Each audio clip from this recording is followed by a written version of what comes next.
Hello? Yes?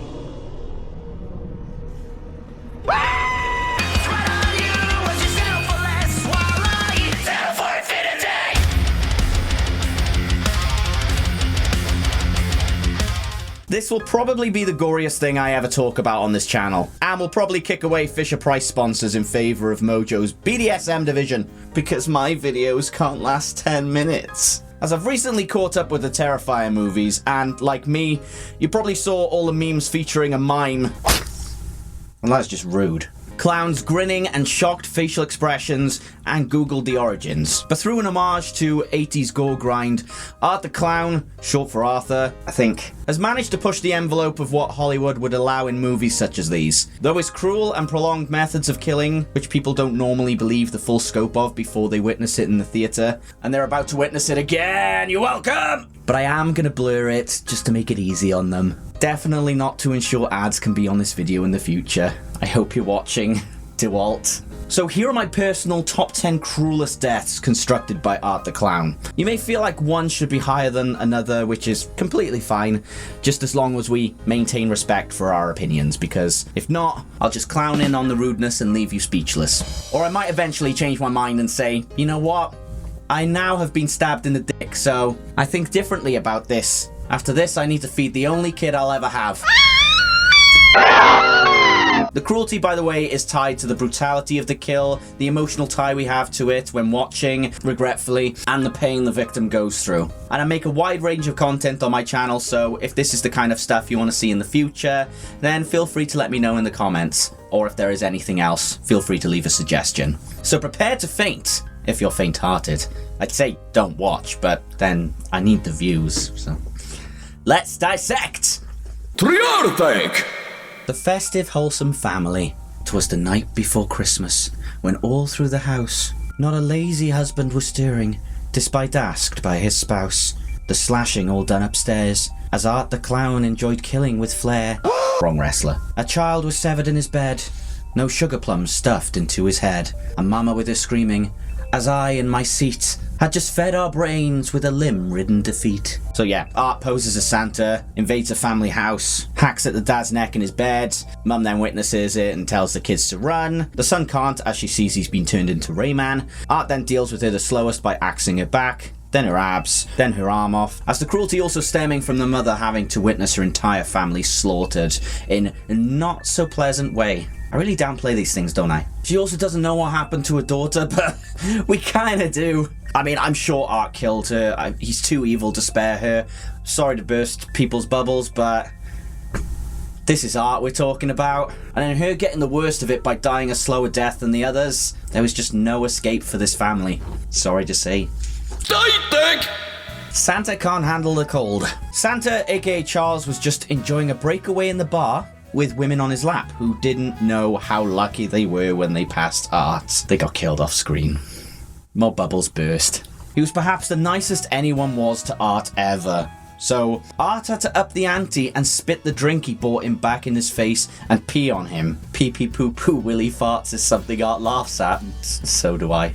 So with that said and done, Art shoots the other two men and ties up Charles after taking his Santa costume. The guy pleads with him to stop, saying he has kids and grandkids, but Art doesn't negotiate. He brings out a liquid nitrogen canister he made earlier on and blasts the guy's feet and hands with it before smashing them all with a hammer. Then he sprays his face the same way and rips it off to get at his beard, which the guy joked he needed to fully be Santa. Then for the icing on the cake, Art takes a carrot and shoves it in place of where his nose was. How nice the guy was mixed with Art's creativity is what makes it a tough watch. You know what we do to people who kill me while I'm working? You just made the list! No offense to the learning tree, but I'm gonna ignore his acting for this one. Sorry. Is reminiscent to my expression when my card declines trying to buy a beer. After witnessing this, Victoria pins him up against a wall and proceeds to mandible claw him while he bleeds profusely, possibly telling him to Shut the hell up! then her and Headless Art slowly ripping his face off while you view close up. A fair bit of it is obscured by the waterfall of blood, but I think slowly tearing the face away is more agonizing than the quickness of Santa's face being ripped away, and it's a bit sad to see Victoria, who suffered so much in the first movie, now be succumbed to making other people suffer in these horrible ways. And straight after she gives birth to Art's head too, I mean, there was no epidural for that one, which for another wrestling reference is much more gruesome than Mae Young giving birth to a hand. Egg! Knock us on! Knock us off! Besides from Santa, there has been another person to have tried to befriend and comfort Art when at his most vulnerable. Sadly for this woman, Art isn't really vulnerable. He's very expressive and he don't care who knows it. The woman in question appears to have had her real baby pass away, and so walks around with a baby doll everywhere, most likely to protect herself from the emotional anguish from losing her real baby. Pretty heavy stuff. I think Damien Leone must have been watching The Servant. But it's at this time she encounters Art holding the doll. So in a plea for him to let the doll go, she tries to console him as if he'd never been held by his own parents. I mean, it's more likely that he held their large intestines. And it looks like he's found that solace. But he has other ideas. Victoria then makes an appearance and finds the woman on the floor with the skin from her baby pillows removed and her head scalped. So she'd been lying there for a good while. This is also Art can wear her hair as a wig and parade around with his newfound mangina. The cruelty lies in a woman clearly not mentally well trying to console Art, only for Art to stab her in the breasts. Direct the snuff of RuPaul's Drag Race. Work it, baby, work it. I don't think HR would approve of that. No! Nobody took care of me when I lost my arms and legs and was struck blind, deaf, and dumb. All Hallows Eve wasn't able to go into the depths that Terrifier was able to, but it does a fine job of leaving a strong impression in the pit of your stomach. I might be cheating with this one because it's not necessarily a death that's being shown, but I don't imagine she survives. I just want to talk about the stuff that happened before Terrifier. Is that too much to ask? Thank you. A woman on a videotape is kidnapped by Art, only to find that when she wakes up, through a slow build-up, that she has been carved derogatory... I always hate that fucking word! Derogatory terms into her flesh, as well as a general term of endearment in Australia. I mean, my nan is shocked if I call her one, because she admires my bravery. Alongside her limbs being revoked and stitched up, which is really nice of Art to ensure she doesn't die. And also with her soufflés removed. All while Art sits there laughing hysterically. I'm gonna hazard a guess and say she could have died from infection from the saw that was used to hack her apart. And that definitely makes her fate more agonizing as she dies from the inside out. But I'm gonna remain grounded about it, so at this spot she'll stay. She suffered for nothing. Ice! Stop stabbing people in the dick, Art! Have you ever gone peeing in a bush on the side of a motorway, waiting for the AA, hoping that someone doesn't take a kitchen utensil to your slow worm? Yeah, same. That's what happens to Jeff, who sacrifices his dick for different reasons, involving girlfriend Brooke and Sienna finding Sienna's brother Jonathan. I mean, all my guy wanted to do was let water leave his willy, and then his willy ends up getting whacked, and the opposite of intact. I mean, maybe Art's is really small, which is why he stabbed it multiple times before ripping it out and letting Jeff bleed to death. You heard it here first, folks. The mystery to his catastrophic kills all shrinks down to microscopic membership. Safe! Kalima! And following on from the violent vasectomy, we have an escalation of frog dissection we do in school. Well, me personally. I was supposed to dissect a sheep heart. I pulled out. Not of the sheep. But in terms of this, there's the chase, the trauma from seeing her boyfriend get flabbergasted and having to let him die to save herself, to then become trapped in a bathroom Art clearly had planned beforehand for someone to die in. The nail bat, which has been built up for the entire movie, is saved for a bit, while the other thing built up is used instead in a little bait and switch. Highly corrosive acid from the coroner's office. This leaves her not able to run anywhere as Art swings the bat into her back, puncturing her in multiple places. And then while she's on the floor, taking the bat to her knee, which separates it, at least almost. I mean, we see a large chunk of it go, but that's all we get. We don't actually see it properly severed. Aww! And in the final blow, Art bludgeons her chest, rips out her heart, and eats it. Love knows no bounds, and can no longer love Jeff's estranged deal. The cruelty comes from the trauma she's already experienced, paired with the severe brutality from acid and homemade weapons. She ended up being the payoff to something Art had vaguely planned from the beginning of the film, and it proved to be a nasty way to go. Quake! Exterminate! Exterminator! Until now, Art has been known to kill people for extremely petty reasons. Whether they didn't give him Halloween candy, or they took an unsolicited selfie, got mad at his peeing joke. Although this technically is 5 years before that. He can still kill people for petty reasons. But now in Terrifier 3, nothing is off limits. No one is safe. I mean, not even kids. And Dennis is a huge example of that. Art and newly possessed Victoria have escaped the hospital and gone to an abandoned house where they lay dormant for 5 years. Then afterwards, 2 exterminators come to the house to enable it for auction. Dennis had wished him and his partner switched responsibilities because, and it's weird saying this, but all his colleague gets is a glass shard to the neck. Child's play, weak. Hell, that actually wouldn't be a bad crossover. Dennis gets a nail through his hand to pin him down and a box cutter to his head in a way which would make Gus Fring blush. More face peeling, hooray! So similar to Burke 2J's demise, but what makes it worse for me is how unfortunate the film made him. I mean, he was already getting spooked by his colleague and now he has to get his face ripped apart while Victoria watches and gets freaky with that glass, man. Hasn't that vessel suffered enough? I mean, that for me is probably the most grotesque part of the entire film. Forget everything else I'm gonna talk about. Just use a dildo! The real Vicky would be wishing for the hacksaw. Or, you know, no torture at all. Ice 9 WTF. So this one is actually part of the Ice 9 Kills music video, a work of art. They're a great band. I highly recommend you listen to them if you like horror and you like heavy music. They write songs about horror. So saying that, they would not hold back in this video. All while the crowd goes mild for Art's antics. The actress targeted in this is the same one who plays Dawn in the first Terrifier movie. And she's dragged to the concert by her partner. She should have dumped by now because, you know, she's nearing labor. She needs to be at home. Plus, God, you're doing shots and you're near labor. Jesus Christ, man. That kid deserves better. That's where the cruelty lies, not in you. How was I born, Dad? Well, first of all, I'm not your real dad. He died already. But basically, right, she goes into labour after she's had a shot of Jim Beam. The paramedics are able to get there and treat her, but Art also has the same ID, you know? Who's that? I don't know, just the name randomly popped into my head. So Art slices them, gets those pesky medics out of the way, and uses the age-old method of pulling you out of that infant igloo with the bare hand. To be honest, baby boy, that would have been better if she was featured in a Brazzers After Dark video. But we didn't get that lucky, did we? Back to me now. Imagine this was your first child. She wants this experience to be, you know, magical, but going through some sort of sacrifice. Okay, that's an understatement. I'm sorry, women watching this video. Yeah, but it's not like taking a massive poo, is it? Oh, Jesus Christ, mate, shut up! But wanting this experience to be as comfortable as possible. You know, excuse the contractions. A sinister clown with brute force intentions just isn't it. We've also just watched your inconsiderate partner be killed, the medic slaughtered, and the crowd too busy throwing a Swiftie into a circle pit. With childbirth being horribly painful already. Babe, that's correct, right? Childbirth is painful, I'm not just making stuff up. Yeah, cool. Alright, got you. She said yes. Actually, truthfully, she said I'm not going to answer that. But overall, it just creates many maternal problems further down the line, such as death. Edward!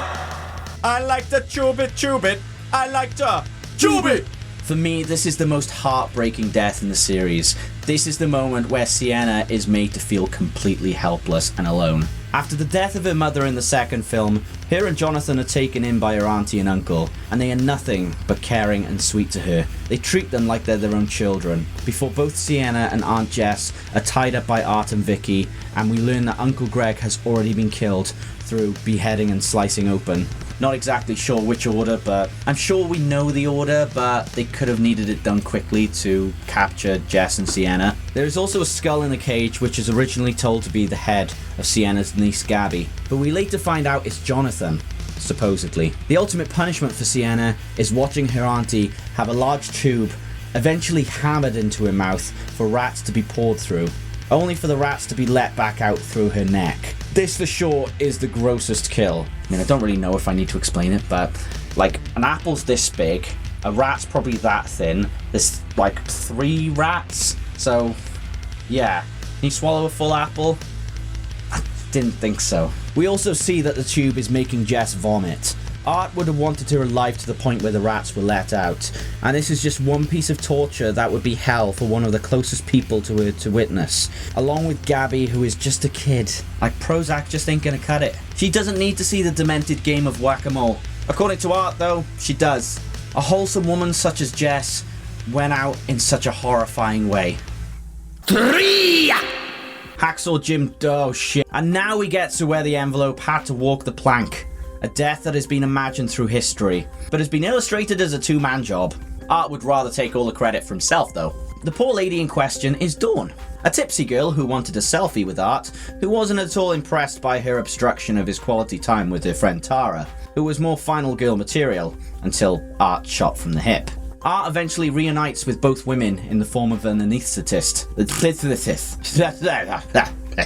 And while it looked like Art was going to rip away at Tara, he pulls the curtain back to behold his next masterpiece. Dawn tied upside down, human udders bouncing, and removing her underwear to hack at her from the children chamber all the way down to her head. Okay, Art, she may have been annoying and overstepped her boundaries, but all you had to really do was cancel her on Twitter. This came out in 2016.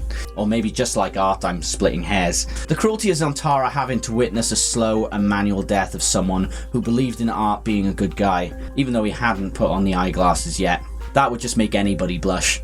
But all she did was gush. Die! A little bit of shower shredding! Last saw one, I promise. And we were wondering when Art was going to use a chainsaw to pay homage to his best friend, Leatherface. He's really against sexy finger-licking sex, isn't he? Like, honestly, although showers are meant for washing, not wanking, I suppose. Either party can do it. And Art makes his protest very well known, smashing through the glass and slicing through Cole's wrist before his fingers, and then going in for his leg most of the way through, but not all the way, which he tries to get away but slips in a grotesque way of his leg not being able to support his body, all while Mia is sliced at just under her real implants, and then at her waist, deciding to then go berserk and aimlessly swing the chainsaw around, cutting her in multiple places, including her arms and face, as Art fulfills her wish of looking a killer in the eye before he sets her off on holiday with his glasses, and makes sure she has the most intense appendectomy of her life. The Cole death, which is what makes it number 2, as it's also the more sympathetic, considering he wasn't the one who pried for personal and traumatizing information from Sienna like Mia did. Not that she deserves this, because, hey-ho, that's what Art does. But Art turns his attention back to Cole. He rips off what's left of his leg and gives him the worst anal play of his life, shoving that chainsaw all the way up there before flipping him around and doing the same to make sure he's a eunuch. You can see Cole is still alive from his facial expression and shaking, or it could be Art shaking him, but I wouldn't like to think this movie just wants everybody to suffer worse than you'd think. Then Art again crazily swings the chainsaw around. Merry Crimson! But anyway, you know what number 1 is, so let's just get into it. It really could not have been anything else. I don't want to subvert expectations with this because it would just not make sense. All Ali did was refuse to give a grown man candy. Actually, I do have sweet tooth, so I can relate. Ali, don't be a clown. But Ali seemed like such good support for Sienna and an overall lovely person, only for her to get the worst torment in the entire series. So, right up Art Street. He breaks into her house, traps her in the bedroom, and starts upping the ante from slicing down the middle of her eye. Next, she's scalped with scissors, not all the way though, as Art rips away the rest of it. Then makes a large incision across the middle of her back before stabbing it with a scalpel multiple times, and then making another incision in her shoulders and pulling that skin away. I had to watch these scenes multiple times to find out what happened in actual order. Where's my sympathy? Then does that expired credit card trick where you bend it enough times for it to snap in two, but her arm is the card. The other arm, I don't know technically how Art does this, but he manages to do it. He rips the other arm in two from the fingers like a hot dog. I've seen that trap in Saw 5 where they have to saw through that part, but never have I seen anyone being able to tear that. That's pure bone. Art would have to be super strong to be able to do that. I don't even know if he'd still be able to do that then. And she's still awake through all of this, which Damien Leone has apparently confirmed through people mentioning in YouTube comments that Art the Clown has the power to keep people alive for as long as possible. I imagine that also means awake as long as possible. So I imagine there's some sort of strength boost in there to split her fingers as well, because Art is considered a demon in this. or at least just someone resurrected and possibly empowered by a demon. He then leaves the room as she's crawling on the floor to reach her phone, but Artus returns, yay! And he brings a bottle of bleach and salt with him, because those are the perfect cake ingredients. He douses her with them and then sticks the salt in her exposed back. Then her mum comes back to the house, sees the broken glass, and when she gets to the room, we see that Art has still been dissecting her everywhere. Well, she's just pretty much out of it at this point, but we didn't know how long for. And she's still alive! Let it die, Art, just let it die! Lord knows how badly her mum got it before she was turned into a trick-or-treat bowl. Although Art did probably have to rush to keep the kids happy. Whether or not it'll get worse than Ali, it's possible. I mean, Terrifier 4 has already shown that it can make it into the theaters while showing scenes like the chainsaw and killing kids.